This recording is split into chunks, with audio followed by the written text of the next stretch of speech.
मृत्यु, एक ऐसा सत्य जिससे कोई नहीं बच सकता। पर क्या आपने कभी सोचा है कि मृत्यु के बाद आत्मा कहाँ जाती है? क्यों 13 दिन तक विशेष कर्मकांड किए जाते हैं? क्यों 13वीं का इतना महत्व है? आज हम आपको सुनाएंगे गरुड़ पुराण का वो रहस्य जो आत्मा की मृत्यु से लेकर 13वें दिन तक की पूरी यात्रा को उजागर करता है। ये यात्रा डरावनी भी है, गहरी भी और सत्य से भरी हुई। गरुड़ पुराण कहता है, जैसे ही प्राण शरीर को छोड़ते हैं, आत्मा तुरंत अलग हो जाती है। वो अपने शरीर को, परिवार को, रोते हुए लोगों को देखती है, पर कोई उसे देख नहीं पाता।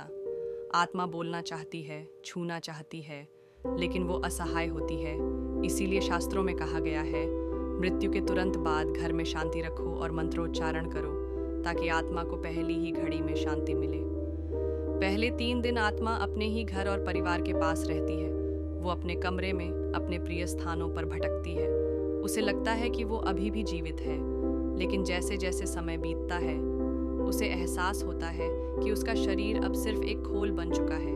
इसीलिए इन दिनों घर में दीपक जलाना, गीता का पाठ करना और नाम स्मरण करना आवश्यक है। ये आत्मा को अंधकार से प्रकाश की ओर ले जाता है। चौथे दिन से आत्मा अपनी अगली यात्रा शुरू करती है।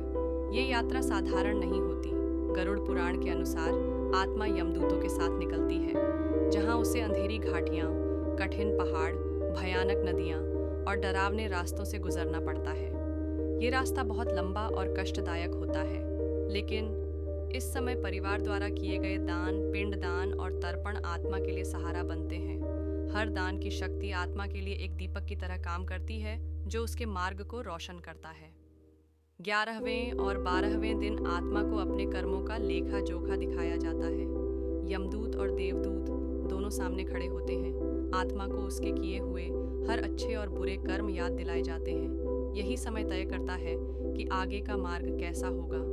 अगर पुण्य कर्म अधिक हैं, तो आत्मा का मार्ग सरल हो जाता है, और यदि पाप अधिक हैं, तो आत्मा को भारी कष्ट भोगने पड़ते हैं। इसीलिए इन दिनों श्राद्ध, हवन और भोज की परंपरा है, ताकि आत्मा को पुण्य मिले और उसकी यात्रा सहज हो।